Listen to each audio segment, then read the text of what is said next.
Latest episode দেখুন একদম add free. আমি কিছু খাবো না কাকিমা, একদম ইচ্ছে করছে না। ইচ্ছে করছে না বললে তো হবে না মিতুল, দাঁড়াও আমি তোমাকে খাইয়ে দিচ্ছি। আপনি না একদম আমার ঠাম্মির মতো। আমি অফিসে যাওয়ার আগে ঠাম্মি আমাকে না কেন কেন কি মিতুল, কষ্ট হচ্ছে তো?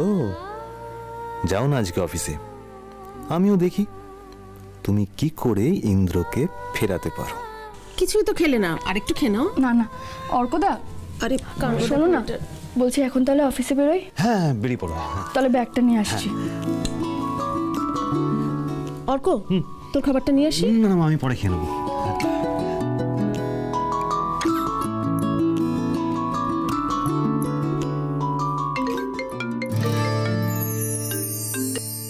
কাউকে বল। হ্যাঁ ইন্দ্র শোন না, মিতুল অফিসে বেরোচ্ছে, তুই দেরি করিস না, তুইও বেরিয়ে পড়। হ্যাঁ আমি এক্ষুনি আসছি। ওকে।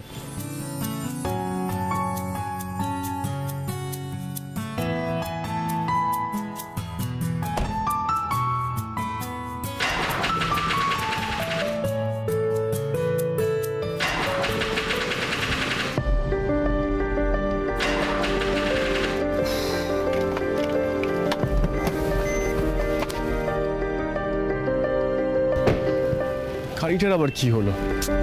ভালো লাগে না। বাড়িতে তো আর একটাও গাড়ি নেই, বাবা তো সাইটে নিয়ে বেরিয়ে গেছে। কি করি? হ্যাঁ ট্যাক্সি করে চলে যাই।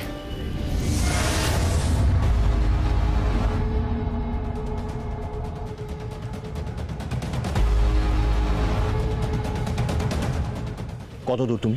এই জাস্ট পৌঁছাবো। এই তো আমার স্কুল, এটাই আমার স্কুল, পেরিয়ে যাচ্ছি তো।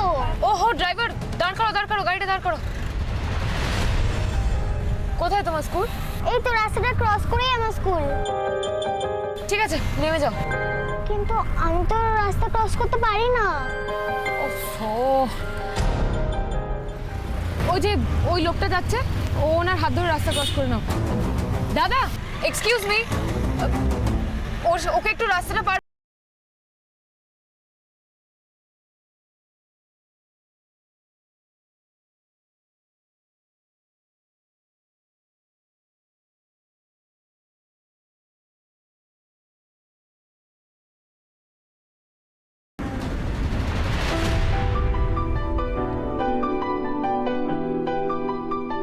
ভোলে বাবা, তুমি আমাকে শক্তি দাও। ইন্দ্রবাবুর সামনে গিয়ে যেন আমি দুর্বল না হয়ে পড়ি।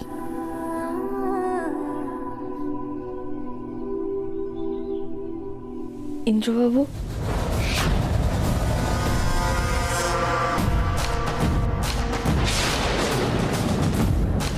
ইন্দ্র নেই, আমি অন্তরা।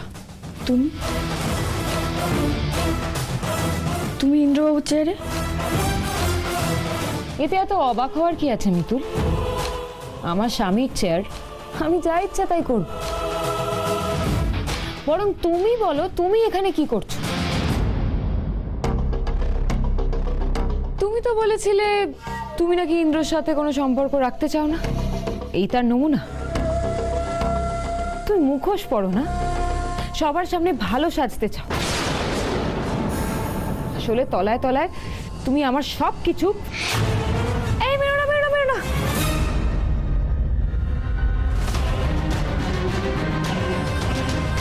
মাঝে মাঝে তুমি এত বাজে বকো না, মনে হচ্ছিল এটা ছুঁড়ে মারি। সবসময় এত ভয় পেলে সংসার করবে কি করে তুমি? আই মিতুল, গলা নামিয়ে শোনো, মিতুল না কথার খেলাপ করে না। একবার যখন আমি কথা দিয়েছি তখন তোমার সংসারের থেকে আমি ফিরেও তাকাবো না। কিন্তু একটা কথা কান খুলে শুনে রাখো, তোমার জন্য যদি আমি গুগলির চোখে জল আর ইন্দ্রবাবুর কপালে ভাঁজ দেখি, তাহলে কিন্তু আমার মাথা স্ক্রু ঢিলে হয়ে যাবে। আর একবার যদি আমার মাথা স্ক্রু ঢিলে হয়ে যায়, আমি যে কি করি আমি নিজেই জানি না। যাকগে,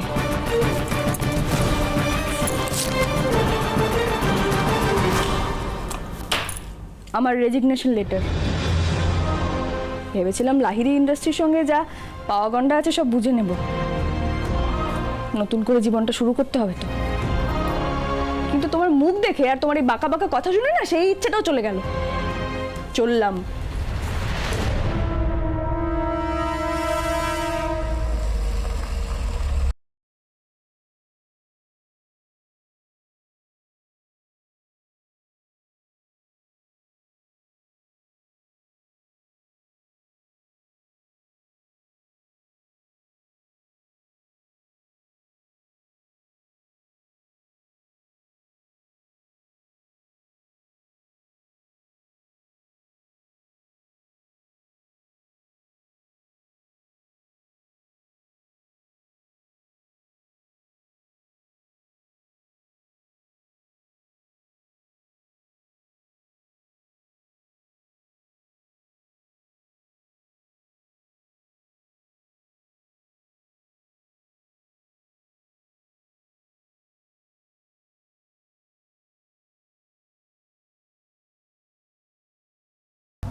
তুমি এখানে? সর্বনাশ, জেরা শুরু হলো বলে। না মানে আমি মানে ওই মিতুল। মিতুল, মিতুল, মিতুল, মিতুল কোথায়? এই যে লেটার, মিতুল রিজাইন করতে এসেছিল, এটা দিয়ে চলে গেছে। চলে গেছে মানে? হ্যাঁ, সেটাই তো স্বাভাবিক। দেখো ইন্দ্র, যেই মানুষটা নিজেকে তোমার থেকে দূরে রাখতে চায়, নিজেকে সোহাগের থেকে দূরে রাখতে চায়, তার তো তোমার আসার আগেই চলে যাওয়াটা স্বাভাবিক, তাই না? না, মিতুল আমাকে এইভাবে ছেড়ে চলে যেতে পারে না। এটাই সময় ইন্দ্রকে বুঝিয়ে দিতে হবে যে মিতুল ইচ্ছে করে চলে গেছে। দেখো ইন্দ্র, তোমার ফিলিংসটা আমি বুঝতে পারছি, বাট এখন সিচুয়েশনটা কিন্তু ডিফারেন্ট। তাই মিতুলের এই ডিসিশনটা তোমার সম্মান করা উচিত। তুমি অফিসে কি করছো? অন্তরা, তোমার তো গুগলিকে স্কুলে দিয়ে বাড়ি যাওয়ার কথা ছিল না, তুমি অফিসে কেন? হ্যাঁ, আচ্ছা দাঁড়াও দাঁড়াও দাঁড়াও, তুমি মিতুলকে কোনোভাবে ফোর্স করছো রিজাইন করার জন্য? হ্যাঁ, বুঝতে পেরেছি। তুমি কোনোভাবে জানতে পেরেছিলে মিতুলের সাথে আমার অফিসে দেখা করার এই একটা মাত্র সুযোগ তুমি নষ্ট করে দিলে। না না না না না, আমি এটা হতে দেবো না, কিছুতেই না। ইন্দ্র, ইন্দ্র, ইন্দ্র, ইন্দ্র,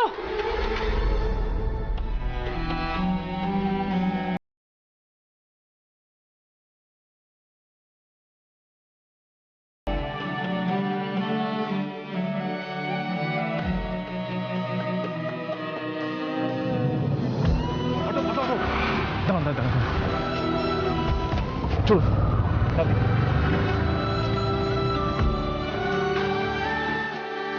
মিতুল, মিতুল, দাঁড়ান দাঁড়ান দাঁড়ান দাঁড়ান দাঁড়ান দাঁড়ান। আর কি ব্যাপার বলো তোমার? হ্যাঁ, অফিস থেকে রিজাইন দিয়ে কেন চলে এলে তুমি? শান্ত হও তুমি। তুমি অটো করে। সেসব কথা পরে হবে। তুমি বলো, তুমি আমার আর গুগলি থেকে কেন দূরে যেতে চাইছো বলো? ও দাদা, ভাড়াটা।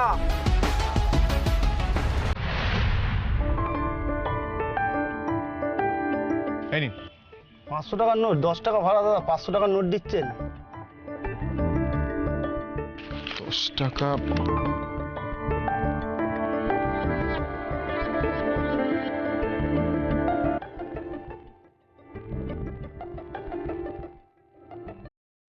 দাদা, এই নিন।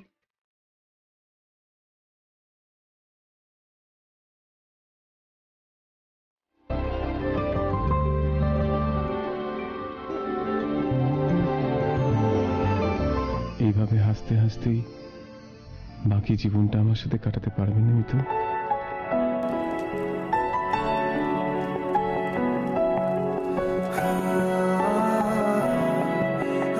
মিতু,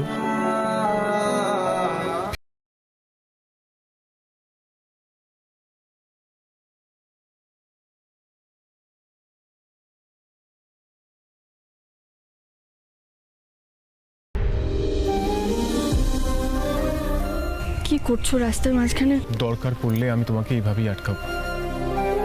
তুমি কেন বুঝতে চাইছো না? আমি গুগলি কেউ ভালো নেই। প্লিজ চলো।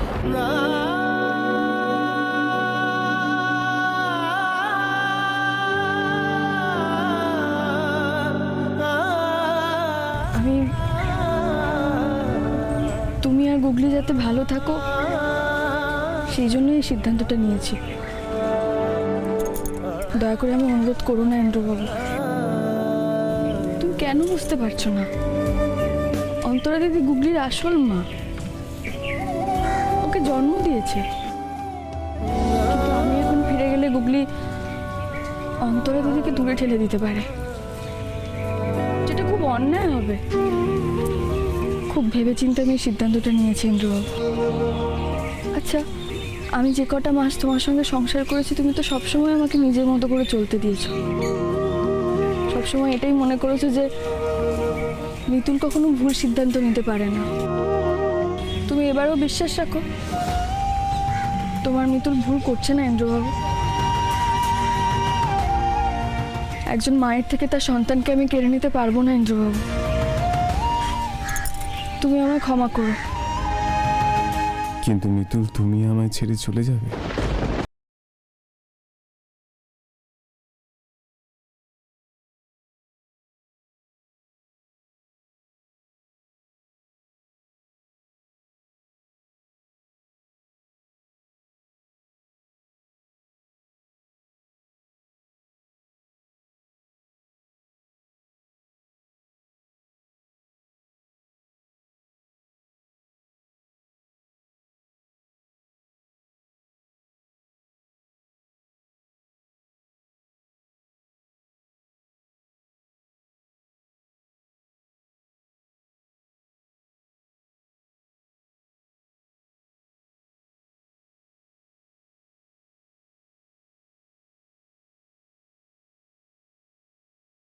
করেছি বলে বাবা, কোথাও কিছু নেই। তোমার মিতুলকেই খাদের ধারে নিয়ে গিয়ে ধাক্কা দিতে ইচ্ছে করে, তাই না?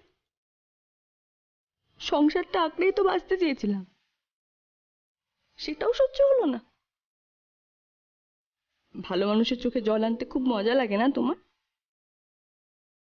ইন্দ্রবাবুর চোখে জল এনে আমাকে দুর্বল করে দিতে পারলে তোমার খুব আনন্দ হয়, তাই না?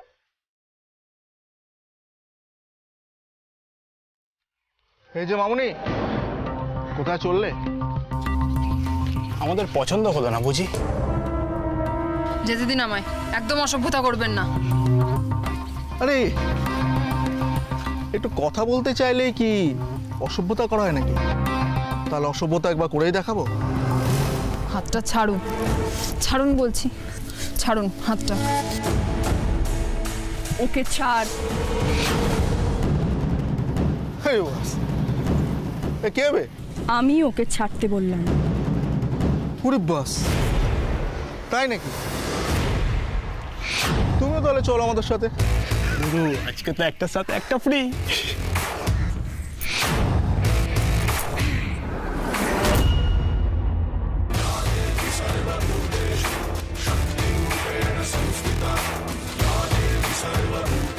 একা যাচ্ছিল তো, কেন জানাচ্ছিলি ওকে?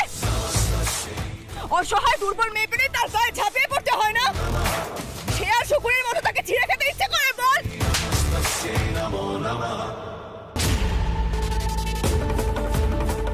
আমাকে চিনিস না, আমার নাম মিতুল পাল। মেরে না হাত ভেঙে ঘুরিয়ে দেব। বাড়ি গিয়ে আয়না দেখে নিজেই নিজের মুখ চিনতে পারবি না, বুঝেছিস? আর করবি এরকম? করবি এরকম? আর করবি? বল, করবি কিনা? আর কোনো মেয়ের সাথে অসভ্যতা করবি? বল, কোনো মেয়ের সাথে করবি অসভ্যতা? কি হলো, চুপ করে আছিস কেন? বল, করবি অসভ্যতা কোনো মেয়ের সঙ্গে? হ্যাঁ, মুখে মুখে তর্ক না, মুখে মুখে। রাস্তার মধ্যে দাঁড়িয়ে মারপিট করছো? স্যার, ওই লোকটাকে ধরুন। ওই লোকটা ওই মেয়েটাকে জ্বালাচ্ছিল। ওদের ধরবো কি ধরবো না সেটা আমি বুঝবো, তুমি রাস্তায় দাঁড়িয়ে মারপিট করবে? আপনি আমার কথাটা একবার শুনুন স্যার। ওই লোকটা আমার সামনে দাঁড়িয়ে মেয়েটার সঙ্গে অসভ্যতা করছিল, আমি কি করতাম? তাই বলে আইন তুমি নিজের হাতে তুলে নেবে? এই একে গাড়িতে তোলো। স্যার আপনার কোথাও ভুল হচ্ছে, আমার কথাটা একবার শুনুন, আমার সত্যিই কোনো দোষ নেই। চুপ, একদম চুপ। একে তো রাস্তায় দাঁড়িয়ে মারপিট করছো, তারপরে আমার মুখে মুখে তর্ক করছো। এই মন্দিরা, হ্যাঁ স্যার বলুন। একে গাড়িতে তোলো। আপনি কিন্তু কি হলো? ম্যাডাম ওই দিদি আমাকে বাঁচিয়েছেন, স্যারকে প্লিজ বোঝান না। বুঝেছি, দেখছি, দাঁড়াও। মন্দিরা, 1 মিনিট। স্যার, বলছিলাম যে ওই মেয়েটি তো বলছে উনি ওকে হেল্প করেছেন, তাহলে বিষয়টা আর একবার ভালো করে দেখে নিলে হতো না? তোমাকে কতবার বলেছি আমার মুখে মুখে তর্ক করবে না। মন্দিরা, তোলো ওকে। আমি সত্যি বলছি স্যার, আমার কোনো দোষ নেই, আমার কথাটা তো আপনি একবার শুনুন। স্যার স্যার ওই দিদির কোনো দোষ নেই, ওনাকে ধরে নিয়ে যাবেন না। চুপ, একদম চুপ। বেশি কথা বললে না তোমায় গাড়িতে তুলে দেবো। চলো চলো। স্যার আমার সত্যি কোনো দোষ নেই, আমার কথাটা তো একবার, আমার কোনো দোষ নেই, আমি সত্যি কিছু করিনি। কেন বুঝতে পারছেন না আমার কথাটা, একবার শুনুন না স্যার।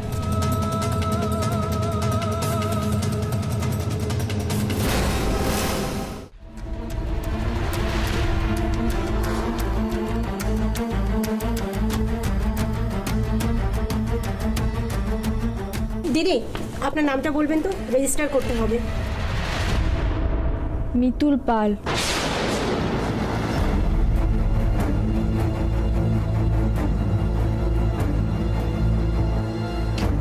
কি ম্যাডাম, আপনি এখানে? স্যার আপনি? কি ব্যাপার, ওনাকে কে লকআপে ঢুকিয়েছে? স্যার আমি স্যার। আপনি? আপনি জানেন উনি কে? উনি পুলিশকে সহযোগিতা করে কত কেস সলভ করেছেন আপনি জানেন? মেয়ে পাচারকারীদের ধরার জন্য সাহায্য করেছেন, এমনকি নিজের প্রাণের হুমকি থাকা সত্ত্বেও একবারও পিছু পা হননি। অপদার্থ। এবার বলুন, মিতুলকে ভেতরে ঢুকিয়েছেন কেন বলুন? স্যার, আসলে রাস্তায় দুটো ছেলে একটি মেয়েকে ডিস্টার্ব করছিল, তো এই দিদি ওনাদেরকে রাস্তায় মারছিলেন।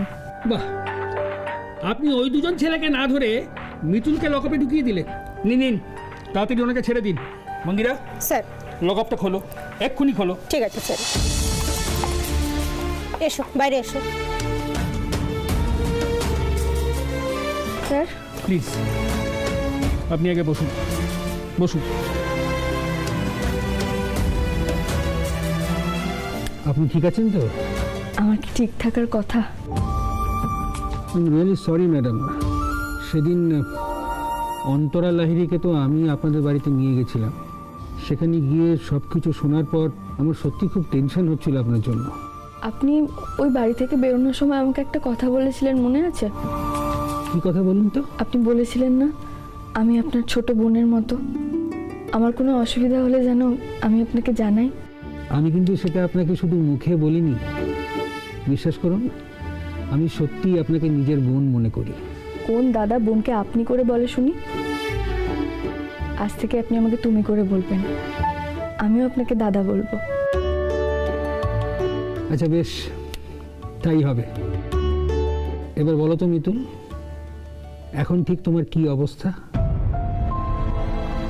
মিতুলকে তো আপনি চেনেনই দাদা, মিতুল কখনো হার মানে না। আমি ঠিক করেছি ওই বাড়ি থেকে বেরিয়ে এখন আবার নতুন করে জীবনটা শুরু করব, আবার ঘূর্ণিতে ফিরে যাব, আর আমার পুতুলের ব্যবসাটাও শুরু করব। কিন্তু পুতুলের ব্যবসা শুরু করব বললেই তো শুরু করা যাবে না, তার জন্য আবার নতুন করে সব যন্ত্রপাতি কিনতে হবে, সব জোগাড় করতে হবে, আর সেই সব কিছুর জন্য আমার তো বেশ কিছু টাকার প্রয়োজন। স্যার আপনি যদি আমাকে কোনো কাজের ব্যবস্থা করে দিতে পারেন তাহলে খুব উপকার হতো আর কি। এই রে, তুমি তো বড় মুশকিলে ফেললে আমাকে। তোমাকে এখন কি কাজ দিই বলো তো? এখন তো সেরকম কোনো কাজ। থানা চায়ের পাটটা কি থানায় উঠে গেল নাকি রে?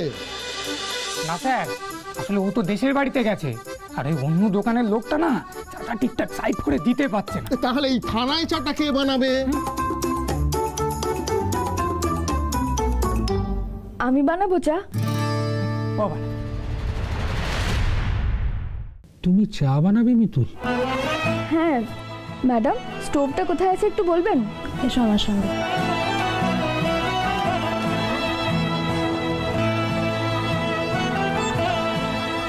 বাহ, চা চিনি দুধ সবই তো রয়েছে।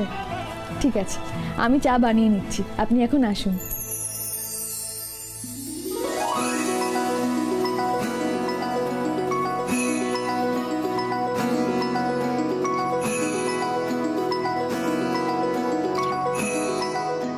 কেসটা ভালো করে বুঝে নেবেন। এই যে অন্যদিকে সবার জন্য চা নিয়ে এসেছি।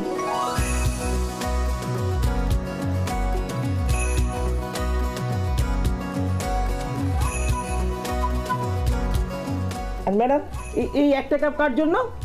এই কাপটা ওনার জন্য। ওনার জন্য? হ্যাঁ, দাঁড়াও। এই নাও দাদা। তুমি কি করেছিলে গো? আর বলো না বোন, মালিক রোজ খাটাতো, এদিকে দিনের পর দিন টাকাই দিত না। তাই আমি রাগের চোটে রিক্সা চুরি করে আমি গ্রামে পালিয়ে গেছিলাম।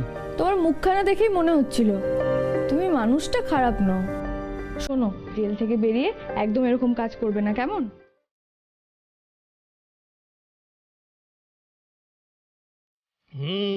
চাটা কিন্তু দারুণ। চাটা কিন্তু সত্যি খুব ভালো হয়েছে মিতু। তাহলে দাদা এই চা বানানোর কাজটাই আমাকে দেবেন? তুমি থানায় চা বানাবে? আফটার অল তুমি তো লাহিড়ী বাড়ির বউ। না দাদা, আমার কাছে কোনো কাজই ছোট না। তাছাড়া আমার এই কাজটা করতে কোনো আপত্তি নেই, কিন্তু আমার টাকার খুব দরকার। ঠিক আছে, তুমি যখন বলছো আমাদের কোনো আপত্তি নেই। স্যার, আইজি স্যার যে কোনো মুহূর্তে থানায় আসবেন। আমি আসলে এত কাজের মধ্যে ব্যাপারটা ভুলেই গেছিলাম। ওই কেসটার ব্যাপারে কিছু ইনফরমেশন নেওয়া এখনো বাকি আছে। কারণ আর দেরি না করে এক্ষুনি চলো। ওকে স্যার, ওকে। আসছি মিতুল। চল হোটেলে গিয়ে ভাত ডাল তরকারি অর্ডারটা দিয়ে আসি। এ বাবা, আমি থাকতে তোমরা হোটেলে অর্ডার কেন করবে? আচ্ছা, তোমরা এখানে আমাকে একটু চাল, ডাল, পোস্ত, আলু এসব আনার ব্যবস্থা করে দাও, আমি তোমাদের জন্য খাবার বানিয়ে দেবো। ওকে ম্যাডাম, সব রেডি হয়ে যাবে। এটা রাখি, আমরা যাই, নিয়ে আসি। একদম। এক্ষুনি গেলাম।